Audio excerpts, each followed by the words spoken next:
ابو دردا رضی الله عنه طلق ابن حبیب هغه چې ز په منډه منډه باندې رالم او د صحابو په یو کلی کې اور بلور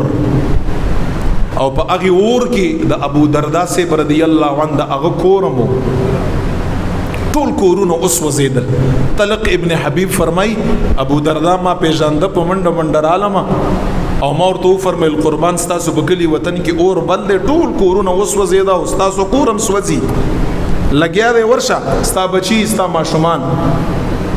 ابو دردا سیب سور ته فرمای اے صحابی لاړشه دا اور بل دی دا ټول بستی به اوس وځي خدا ابو دردا سیب کور ته نقصان نشي رسولای. ابو دردا سیب کور ته ولی ز چې سحر راوته ما ته رسول الله مبارک یو دعا خودلې ده او په هغه دعا کې صرف الله ذات باندې باور سره دا غي دعا معنا دا اللهم انت ربي لا اله الا انت عليك توكلت وانت رب العرش العظيم ما شاء الله كان وما لم يشأ لم يكن لا حول ولا قوة الا بالله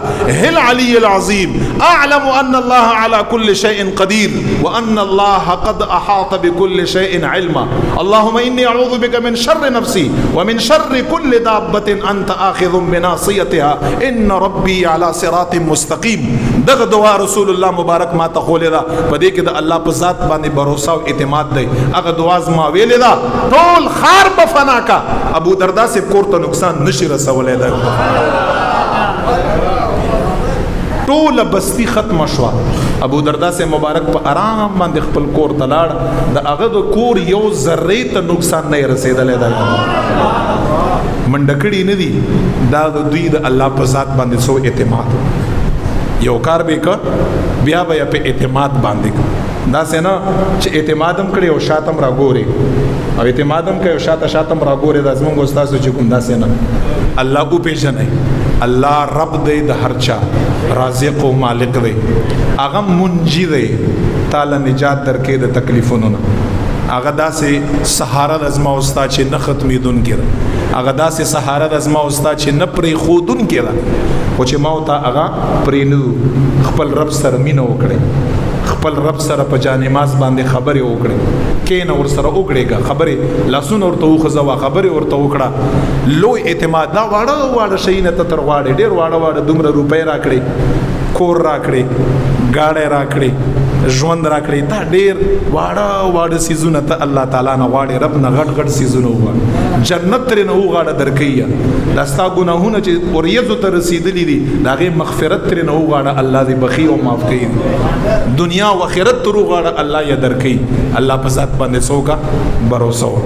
دومره وډوکای الله تعالی مګړه الله تعالی ډیر لوی دی غمونه تکلیفونه پریشانی مصائب دا برازي الله جل جلاله ذات بنای ری الله تعالی مونږه په زړه کې خپل محبت پیدا کړ الہ العالمین په ذات باندې الله تعالی زمونږ ډیر باور او اعتماد پیدا کړ زمونږ استاد ټول کارونه بکیږي او څوک به کې زما استاد رب به کې ان شاء الله تعالی ټول دنیا په پریدي او چې په الله باندې باور الله ذات موت نه پریدي باور ساتي الله تعالی دا مونږه باور نورم زیات کړ الله دا اعتماد زمونږ په الله باندې نورم زیات کړ او زمونږ رب دا ټول رب دی ښا دا د خاص طبقه رب نه دی چې زما دی او ستانه دی ټول رب دی الہ العالمین د مونږ په زړه کې د رب سره مینه او محبت پیدا کړه.